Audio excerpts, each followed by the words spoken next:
Thanks everyone for being here. I'm Sarah, also joined by Gertie, who's our fearless head of customer success here at Atlassian. And I'm really excited to be here to talk to all of you today about strategies to drive lasting adoption in your organization. So for the Atlassians in the room that I know, and some customers that have joined today, I am super passionate about adoption, and I will talk your ear off about this topic. So I'm so excited that we have so many folks here that are equally as passionate about this. So this is one of my favorite change management memes. Maybe you've seen it.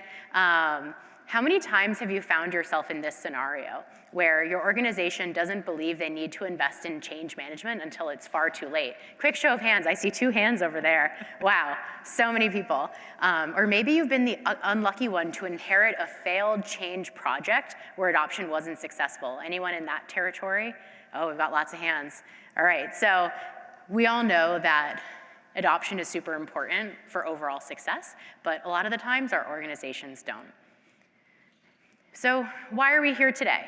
We'll deep dive into how adoption and change management can benefit your organization and share some step-by-step guidance that we've developed to develop a rollout plan and strategies to ensure lasting change well after your rollout.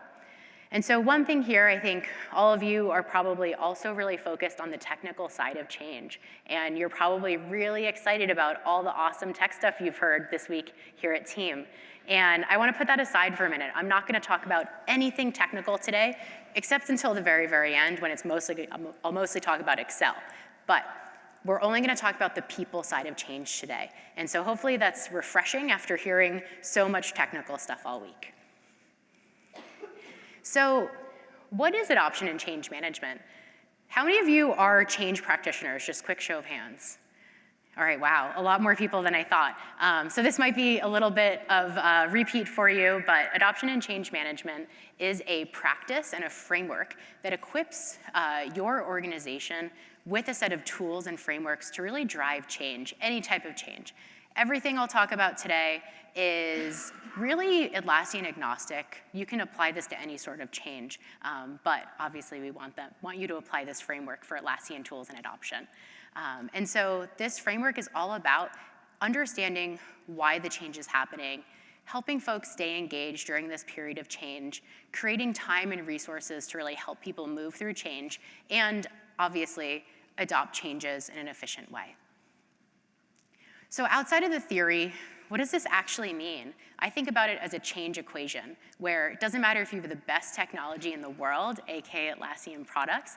At the end of the day, it comes down to people and process as well as the tools. It doesn't matter if you buy a Ferrari, if you don't put gas in it, aka your people and process, it's not going to drive anywhere. And so lasting change really does take work, and I can't tell you how many times I've been working in the technology adoption space for about a decade now.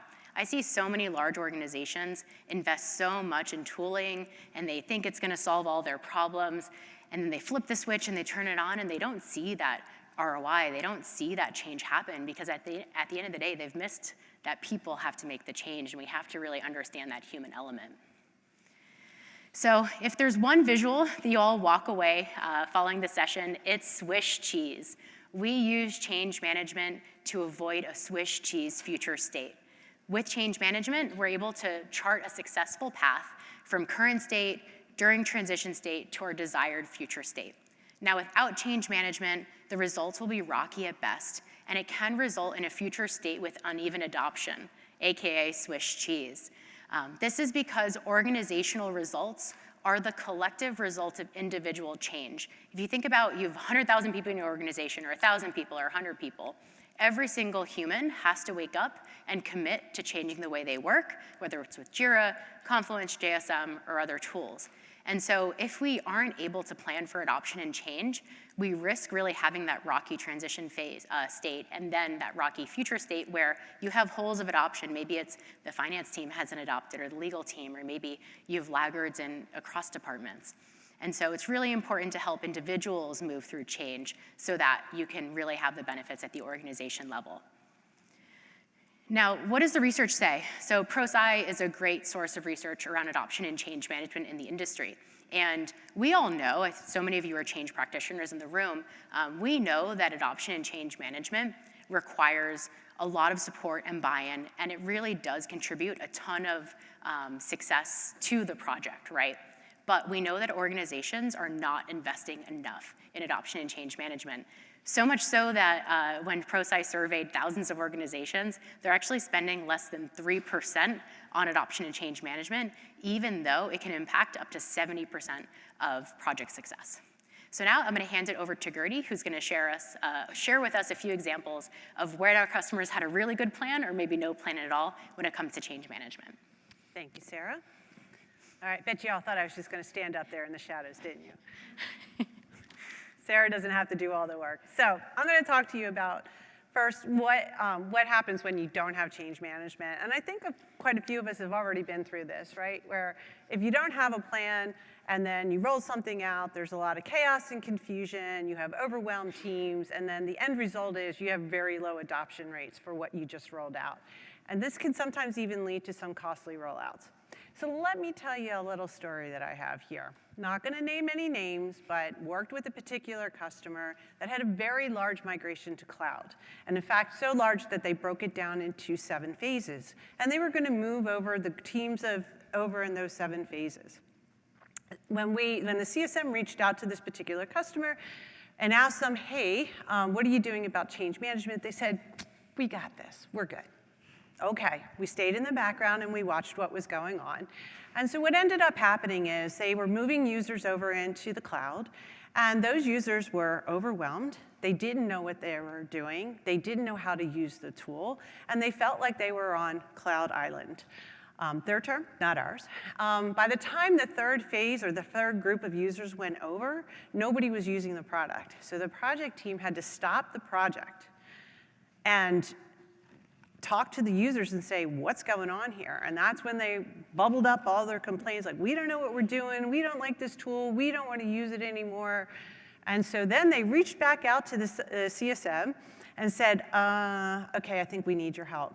So the CSM re-engaged, went over change management and best practices, worked with the team that was already in the cloud to get an enablement plan rolling for them, and then started and sat down with the project team and said, hey, let's plan now for the remaining teams that are going to be coming over into the cloud. So let's fast forward to a year.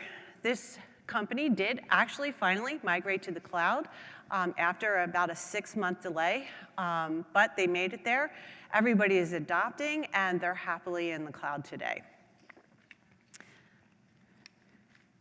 So now we have an example of a customer with change management. And Clearwater Analytics really took the time to understand what were the needs of their users. They knew that they had specific use cases across their teams. So in UAT, they identified what those use cases were, set up SMEs for those use cases, and work with those particular teams to ensure that they were enabled, their questions were answered, they held office hours, and really prepared and got all the users excited for the change. Once they migrated seamlessly.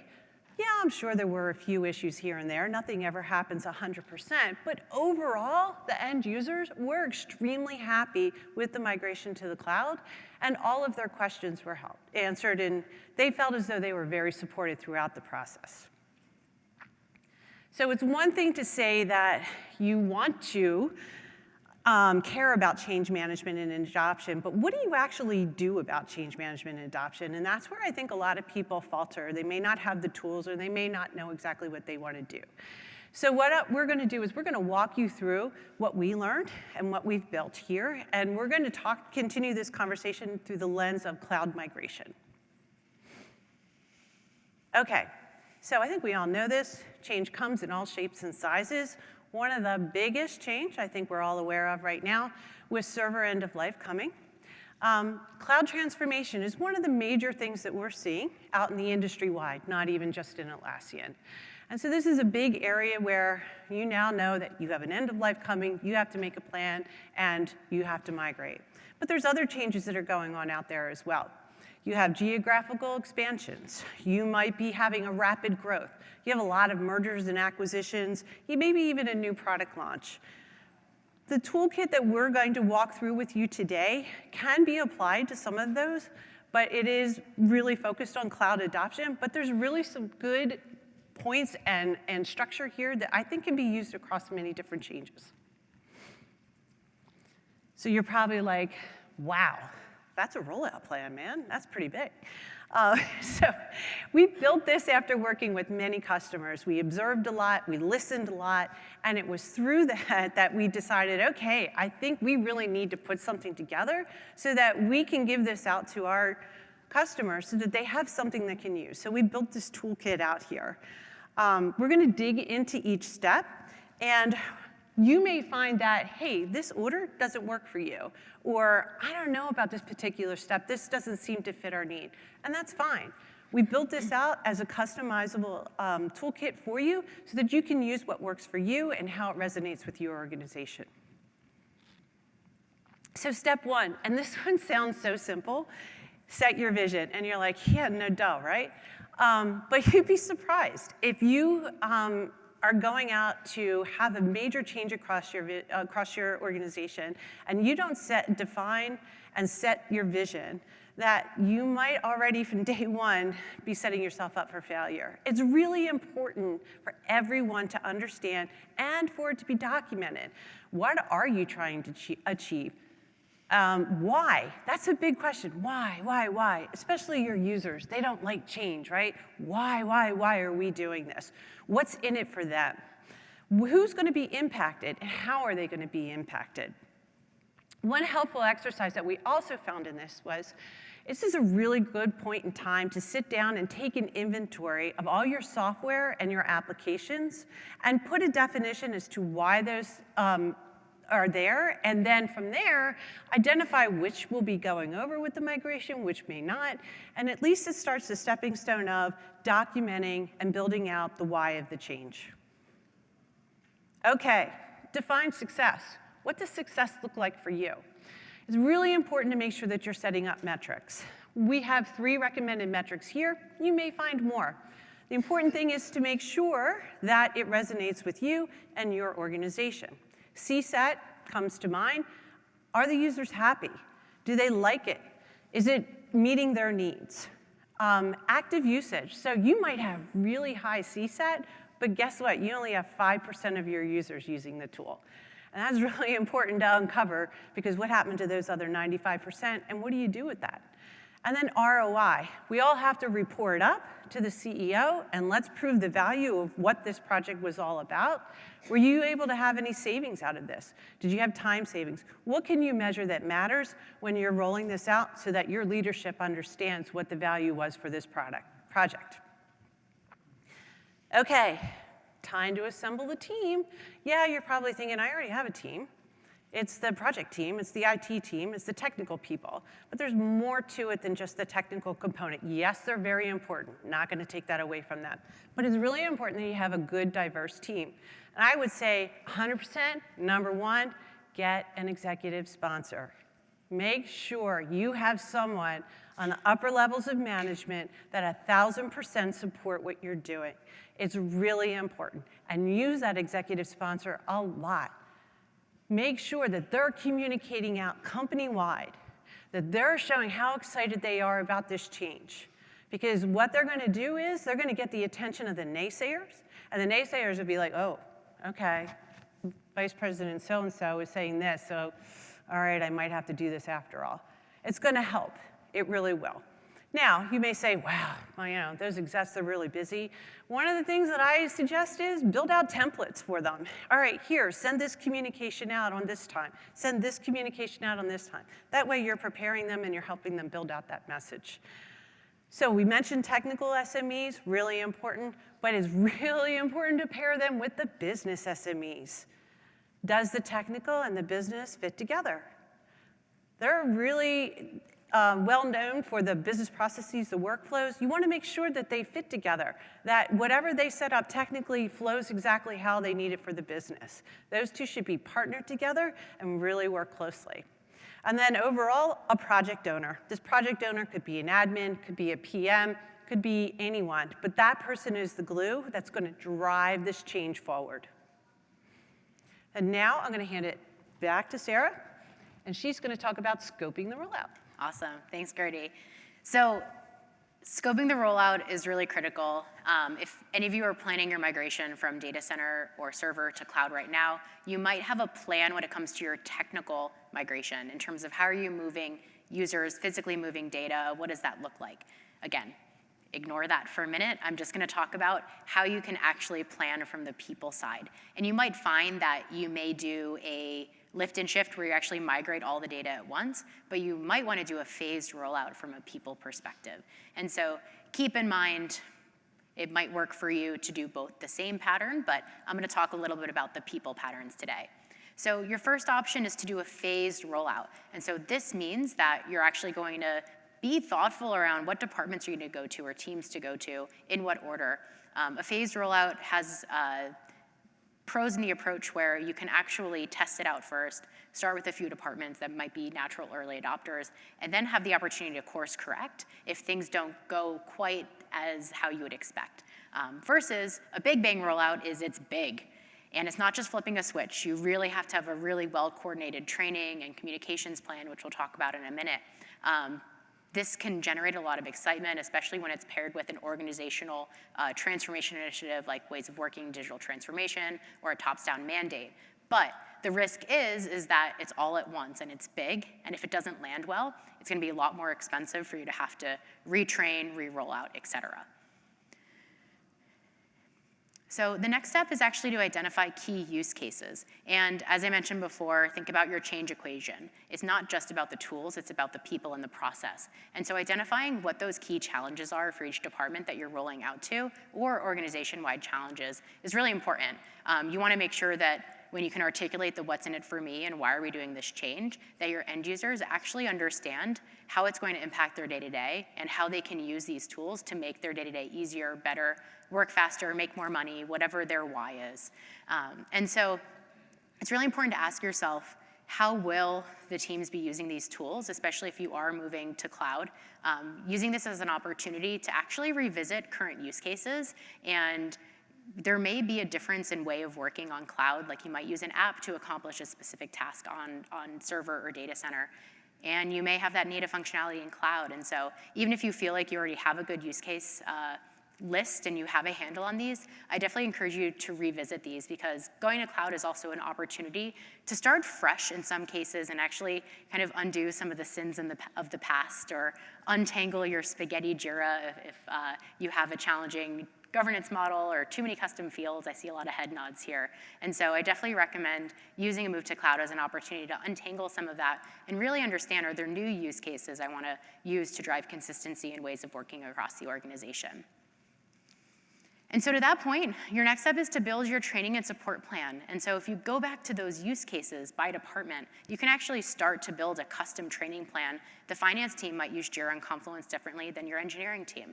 And so the more custom you can make it, the higher chances you have of actually driving lasting adoption, versus you flip a switch, you send an email, and it's a more generic training plan. You may not see the level of adoption that you're hoping for. One other tip, you may focus on training end users. It's also really important to train your IT team, your support team, and your admins to make sure that they can support those use cases that your end users are asking for.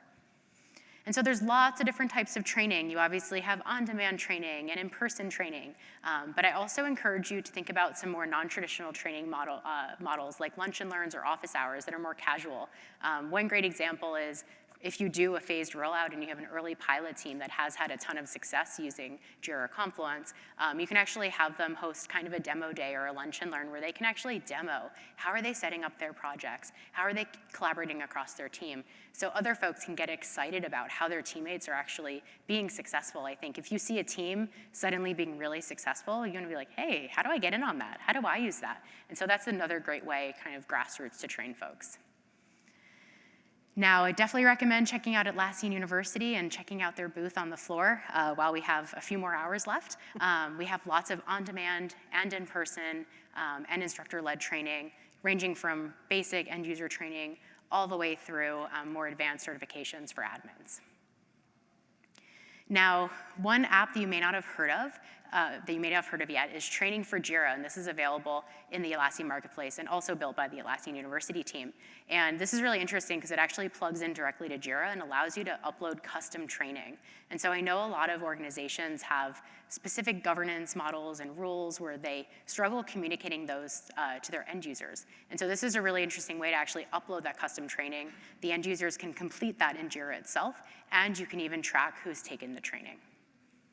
So now I'm going to hand it back to Gertie to talk more about how our customers have built their own training plans. Thank you, Sarah. All right. So here we have a quote from Clearwater Analytics, and it really it emphasizes the importance of building out a training plan along with your broader change management plan. They utilized free resources that we had available out there, such as YouTube, Atlassian University, and provided comprehensive training plans for both the admin as well as the end users, and documented it so that they were able to iterate as they went and make changes if necessary. It's really important as a basis to make sure that everybody feels prepared, because there's nothing worse than day one of going live and everybody panics and they don't think they know what they're doing. And it gave the team a lot of confidence here. It really allowed for a smooth transition to the new process, and all the users were fully trained and actually were ready and excited for it. So here's how not to do that. We're going to talk more about the communication plan, and I think maybe some of us have all lived through this. Sometimes it happens where you got an email, you don't remember that email, but it announced a change. And then Tuesday there was training, and that happened to be on your calendar, but you kind of missed that. Wednesday there was the go live, and then Thursday there was crickets, and nobody was actually using the system. It is so important to make sure that you have a really good communication plan overall, and that you take into account that people need to hear things multiple times. If you look at studies, people need to hear something 5, 6, 7, 8 times in order to remember it and it to sink in. So let's talk about building out that communication plan. You have many methods, ways that you can communicate to your team. Every company is going to be different. Every organization has different methods. I think number one probably is email. At Atlassian, though, email's not number one. Slack is number one. That's how we communicate with one another. Email is barely used, and that was something I had to adjust to when I started. So that might be a vehicle that you want to consider. If you're in the office, signage around the office, plastering it everywhere, making sure that everybody's aware of that change. Another thing is giving out t-shirts to the project team that they actually wear so that they're walking around the office reminding everyone, change is coming, here it comes, I'm an expert, come to me. It's a really great way to get everybody excited about the change. Another area that you might think about are Zoom backgrounds, right? That's another good thing to have out there. And then Sarah pointed out in our other session that an IT organization even got a little feisty, and they pushed out to everybody's laptop a new background that basically said, change is coming, here it comes. Little forceful there, but that's okay. It worked, right? Okay.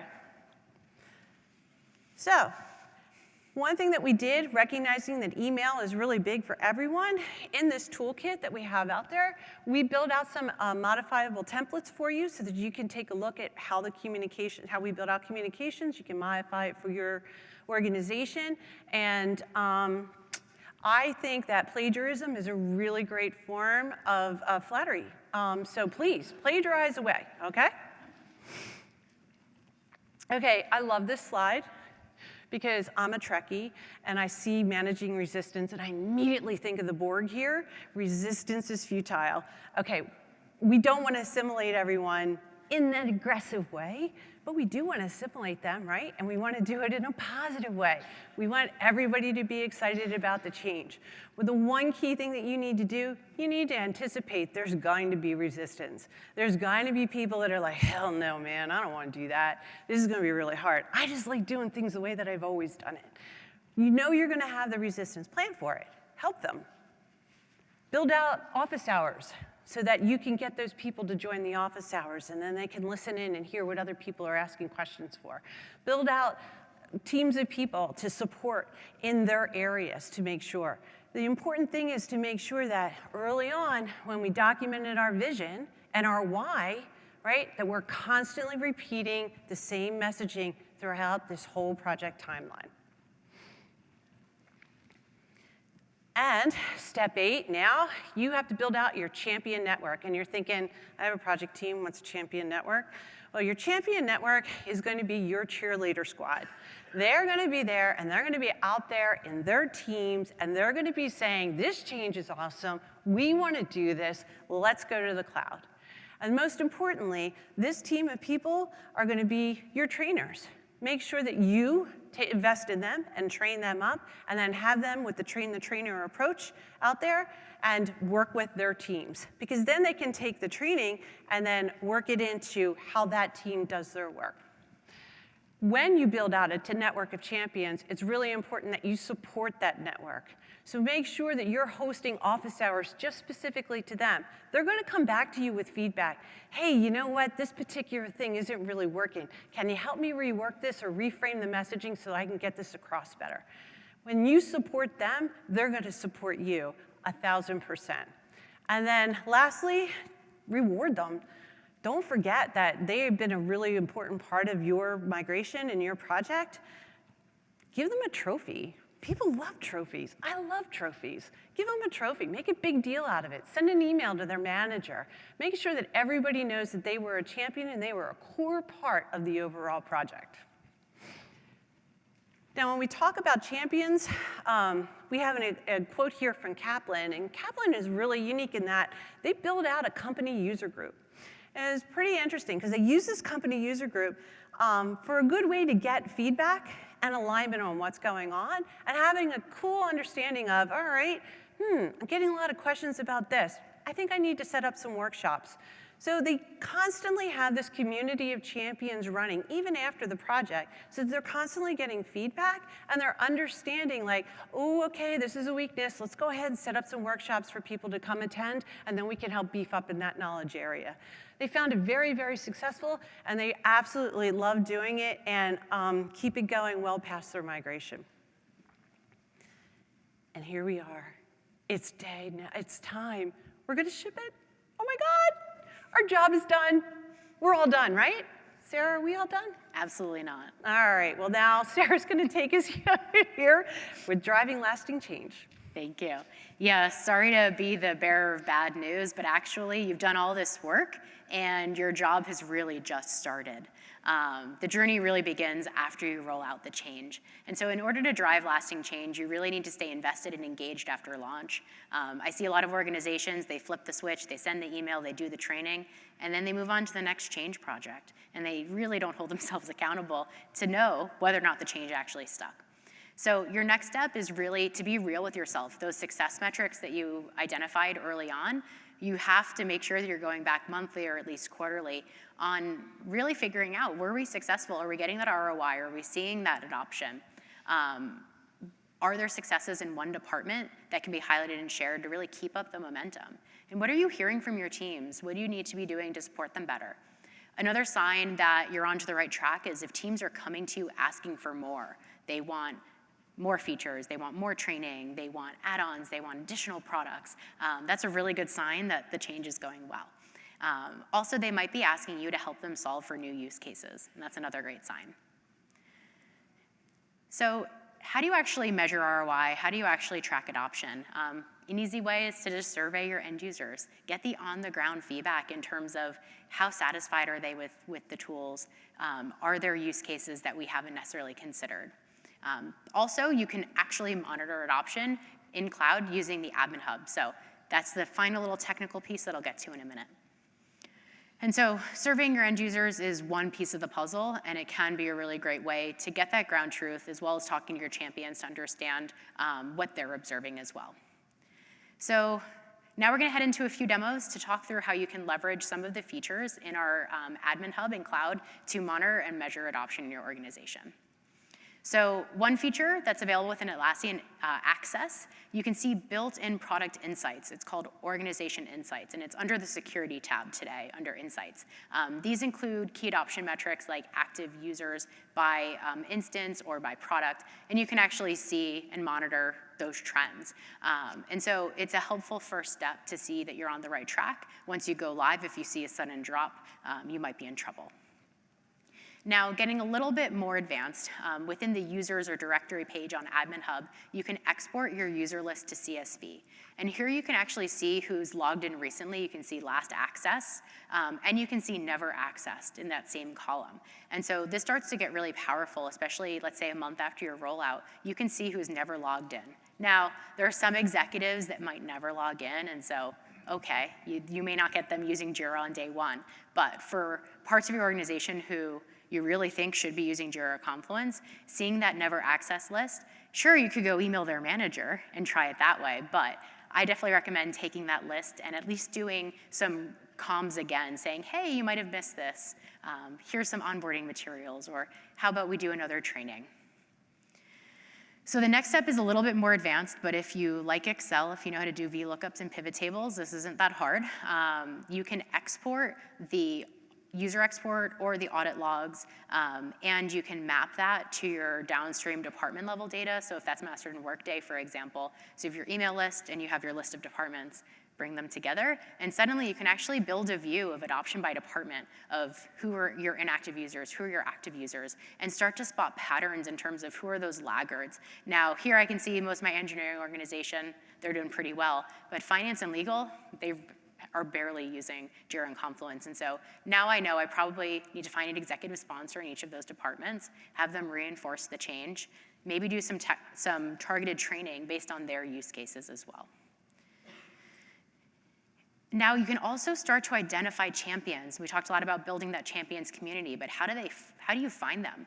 You can actually do this by looking at our audit logs in Admin Hub. And now I know a lot of the time you probably think about audit logs as a way to interrogate when things go wrong. Someone deleted something, they made a mistake, someone has accessed that shouldn't. But here you can actually use audit logs for a positive thing. So we now have searchable audit logs, and so I definitely recommend searching for create actions. Those are your users who are creating projects, creating issues, creating blogs and spaces and Confluence pages. So these are your more prolific creators who might be a hint as to who your collaborators are that you want to use as champions. Now, on the flip side of that, you can also find your lurkers and your viewers by searching for view. And so those are folks that may be less engaged, but still logging in and looking at stuff. So those are some cool tips on how to actually get the data out of Admin Hub and start using it to measure adoption. But how do you actually improve adoption? I wanted to share a few tips of some features that are easily overlooked in Admin Hub. So I definitely recommend thinking about the barriers to adoption that you're putting up in order to have more control over user invites, for example. We suggest considering switching to approved domains instead of require admin approval. So if you have an instance that's meant to be for your organization, you can lock it down to @acme.com, but it allows you to allow other users to invite users within that domain, rather than having that workflow where you have to approve every single individual request one by one, so that admins then become kind of that barrier to adoption. Obviously, you don't want to do that for super secret instances or projects, but for large collaboration scenarios, it definitely helps. Now, another tip that is easily overlooked is to customize user invitation emails. In Admin Hub, when you're adding users, there's a little drop down, and it's not always easy to see, but you can actually personalize the email. This is a great way to reinforce the onboarding documents you might want to share or custom training. And then finally, you can also share updates via the Jira announcement banner or a message on the Confluence homepage. You can either use this when folks are migrating over to say, hey, welcome to Jira Cloud. Click here for the training, or also to talk about new features that might be available as well. So how do we know if the change was actually successful? And what are some signs that you might be in a Swiss cheese future state? So the first sign is you may see folks backsliding into old ways of working, where maybe folks have gone back to their spreadsheets, they're not really using Jira as you would have hoped. That's one signal. Another obvious signal is if you see a drop in activity usage. Obviously, if you roll out and you see a huge spike in usage and you see a huge drop, that might be a signal that everyone might not just be out on vacation, you might have a challenge on your hands. And then finally, you may see shadow IT pop up, where users might not just go back to their spreadsheets, but they might choose non-sanctioned tools that pose a security risk. And so those are some signals that you might be off track in terms of adoption. So how do you actually course correct? One is, again, if you look at that department level data of adoption, that can start to give you clues in terms of where you might need to redo that rollout or find a different executive sponsor. Also consider using your champions to drive that change from within. And then finally, definitely spread the word and excitement, and it's not just a one-time thing. Once you're on cloud, we're always providing new value and new features, and so reminding end users, hey, there's this cool new thing, go check it out, can also kind of reignite their interest in using the tools. So that was a lot, and I saw so many phones up taking pictures of slides, which is just the ultimate compliment. But rest assured that a lot of this is online and available for you. And so I want to talk a little bit about some resources that we've built based on all of our experience working with customers like you to support you on your adoption journey. So first, Atlassian University, definitely recommend checking out their courses for end users and admins as well. We also have an amazing network of partners who are not just technical experts, but also experts in helping you adopt our products at scale. And then finally, we have our customer success team. Gertie's the fearless leader there. We also have a bunch of CSMs in the audience who actually are experts in driving adoption, as well as advisory services if you're looking for hands-on enterprise services for more personalized support. And so I'm really excited to announce the Cloud Adoption Toolkit. So everything we've talked about today, we've actually pulled it all together and so much more into one place, Atlassian.com/adoption. And so this includes step-by-step guidance, that rollout plan we just talked about. We actually have a template that you can fill in, including step-by-step rollout plan so that you can set yourself up for success. We also have quick start guides for end users as well as admins for how to orient themselves as they're coming to Jira and Confluence for the first time. Those customizable email templates Gertie talked about, you can grab them from here, cut and paste them, put your logo on them, put your custom links in there, and you're good to go. And then we've also curated a list of training resources for end users and admins. It can be overwhelming. There's so many resources out there, and so we've actually curated our favorite resources that we know our customers have given us feedback on really liking. So we've covered a lot of ground today. It's been a long list, and hopefully you've gotten a nugget or two of that's really helpful. But some key takeaways I want to leave you with today. Number one, the people side of change is as critical as the technical side of change. Organizational change is the result of individual change. We don't want that Swiss cheese future state, and we all move through change in different speeds, and so really considering how the change is going to impact individuals is really important. And you now have a strategic rollout plan and framework for adoption and change management that's going to set you up for long-term success. And finally, go to Atlassian.com/adoption to get that cloud adoption toolkit. And so with that, that's all we have for today. We have a few minutes left. Thank you everyone for joining. We'll open it up to some questions. I think we've got a mic to pass around if anyone wants to try to stump us with some questions. So thank you everyone.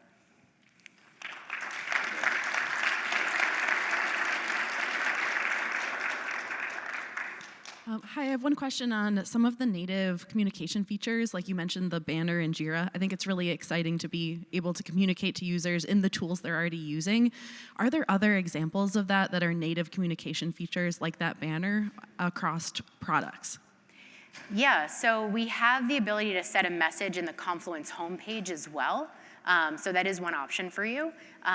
So you've got Jira and you've got Confluence, as well as in Jira Service Management. If you have a portal, you can also put messages there. Yeah. Awesome. Do you have any tips for champion naysayers? Champion naysayers, tell me more, like people saying you don't need a champions community? A VP who refuses to change from his old process, or an executive that loves her look of the page and can't stand to have it be rearranged. Yeah, that's more change laggards, I would say, or humans being stubborn, right? I think definitely showing them the art of the possible, like where you can show examples of their peers that are doing things slightly differently, but having really good results. I think everyone's naturally competitive, right? At the end of the day, we're all human.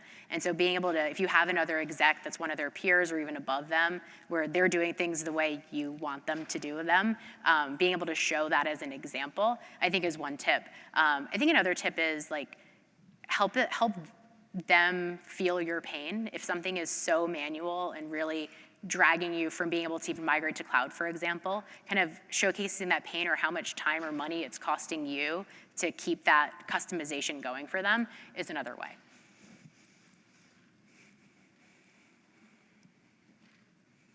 All right, maybe one more, anyone? Awesome. So you talked a little bit about cloud adoption, obviously. For me and my company, we're more in the just trying to use data center enough. And so I came into the job role of Atlassian administrator where teams had already jumped ship, they had left. And so now I was that graph of engineering usage, right? That's my company. All the engineers are still there, but I've had departments who have left. Do you have any tips or suggestions for ways that I can, as one man, try and bring other departments back into the Atlassian family? Yeah, so a few ideas. One, I think finding the right executive sponsor or set of sponsors from those departments that may have gone astray, I think is one piece of, if you can enroll them in saying, it's really valuable to have consistent ways of working across the organization. I think that's one angle. I think the other angle, again, through exec sponsors, is cost savings. Like if you have departments that have abandoned and they're using other tools that might be more expensive, I know there's a huge pressure to consolidate and simplify and save money, and so that might be another great rallying cry. You talk to those exec sponsors and say, do you know how much money you're spending on this? And you're already paying for this thing. Can we standardize? That could be another helpful tip there. I think also finding the why, like sitting down and talking to the users, right? Like that's what I almost said their name.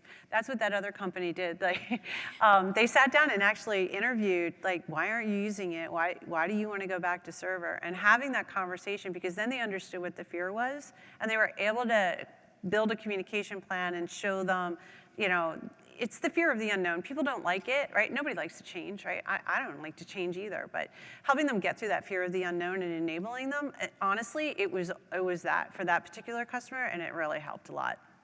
Well, thank you, everyone. We'll all be at the Enterprise Services and Success booth after this if you want to stop by and chat more. And definitely check out Atlassian.com/adoption. Thanks, everyone.